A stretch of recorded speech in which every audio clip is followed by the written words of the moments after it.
from local trains to Range Rover. This is an origin story you do not want to miss.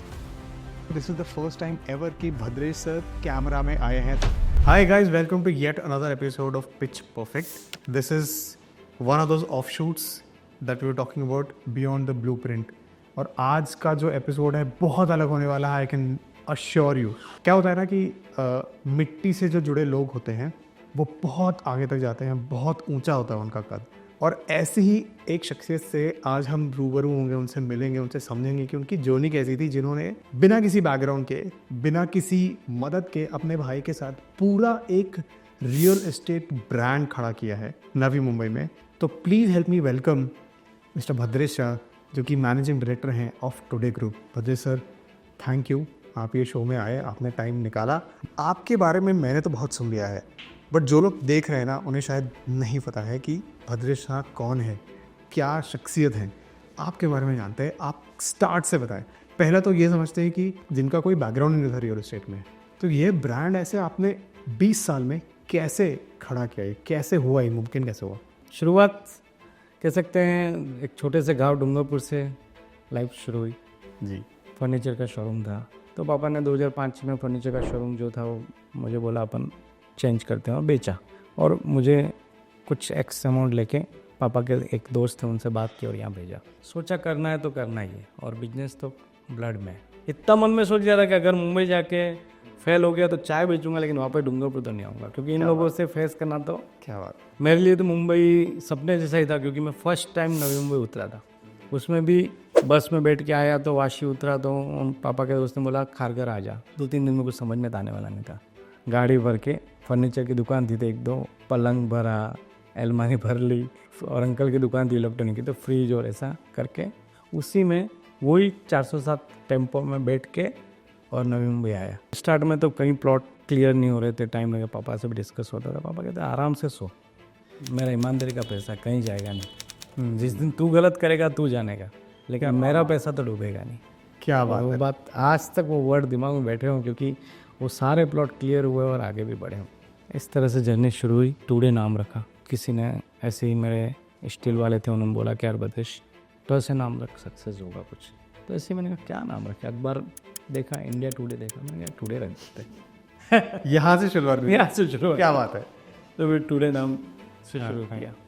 2-3 साल किया, फिर एक दोस्त के साथ में टुडे में काम चालू किया, और अच्छा भी चला. पर मैं आपको बता रहा हूँ, तकलीफें कभी भी ख़त्म नहीं होती. आपको ऐसा लगता है हार नहीं माननी चाहिए, क्योंकि आपने, मैं बताऊँ, जब स्टार्ट में आया नॉमिनल अमाउंट से आया, 2-3 चीज़ें की, 1-1.5 साल तक क्लियर नहीं हो रही थी. फिर क्लियर हुई, चालू किया.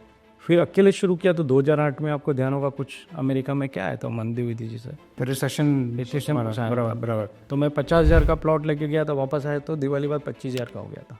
बाप, इतना डाउन. हाँ.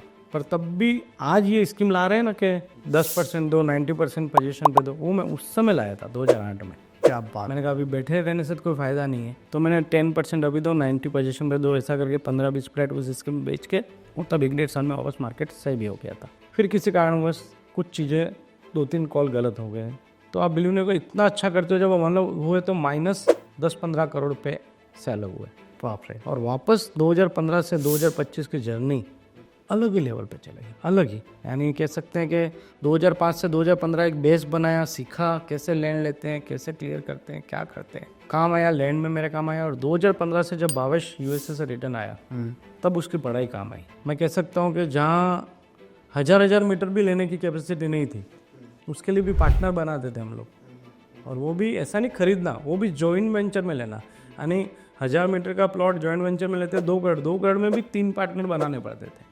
वो से आज कह सकते हैं कि इस साल हमारे लिए इतना क्रुशियल है. हम इस साल में 1 करोड़ फुट लॉन्च करने जा रहे हैं. क्या बात. मेरे को ये समझना था, आपने जब पहली बार अपनी लैंड डील करी थी, तो इतनी आसान चीज़ नहीं है. देखिए, राइट, कोई भी लैंड डील पकने में, होने में टाइम लग जाता है. एग्जैक्टली. तो कैसे, क्या चैलेंजेस आपने फेस किए थे, क्या दिक्कत फेस करी थी आपने, उसको ओवरकम, कोई भी 1 या 2 आप जो आपको ध्यान आया? नहीं, देखो, जैसे शुरुआत जैसे 12.5% से की थी. यहाँ पे सिडको की लैंड होती है जो शेतकरी को मिलती है, और शेतकरी से हम लेते हैं, बराबर. तो इट्स वेरी टफ, बिकॉज एक तो पहली बात तो समझ में नहीं आता था. 7-12 के हमेशा डिपेंडेंसी रहती थी. धीरे धीरे समझ में आने लगा कि कैसे अलॉटमेंट होता है, कैसे एग्रीमेंट होता है, कैसे ट्राईपार्टी रहता है। बराबर एग्जाम्पल मैं नहीं दे सकता, लेकिन every land has a different challenge. पहले आपने लैंड से शुरू किया, फिर जो आपकी परचेज लैंड थी, जब आप बोल रहे हैं कि उस समय जब मार्केट क्रैश वगैरह था, तो आप सोचा कि चलो इस पर कुछ बनाते हैं, वहाँ से? नहीं, शुरुआती मैंने लैंड कभी भी लैंड लेना और बिल्डिंग बनाना ही किया जब से सियासत आया। Okay okay. पहला प्रोजेक्ट कौन सा था अपना? पहला प्रोजेक्ट मेरा सिंगल था कामोठे में, आज भी याद है, सेक्टर 19 प्लॉट नंबर 19, जो मैंने खुद ने अकेले ने एक लड़के को रख के बनाया भी, बेचा भी और अकाउंट भी रखा। तो आप लैंड ओनर भी थे, आप कॉन्ट्रैक्टर भी थे, और मैं सेल्समैन भी थे और अकाउंटेंट भी था। क्या बात है। तो मैंने तब वो बिल्डिंग बनाई थी, तो सब बिल्डर सिंपल चीज़ें दे देते थे, मैंने कुछ डिफरेंट किया था, टेक्सचर बोल दी थी, तो बिल्डर भी देखने आते थे। और वो फर्स्ट बिल्डिंग ऐसी थी, जब बना के रेडी किया और पोजीशन दिया, मुझे बुलाया तो मुझे लगा कि यार तुझे कुछ ना कुछ कंप्लेन के लिए बुलाएगा, लेकिन अच्छा लगा।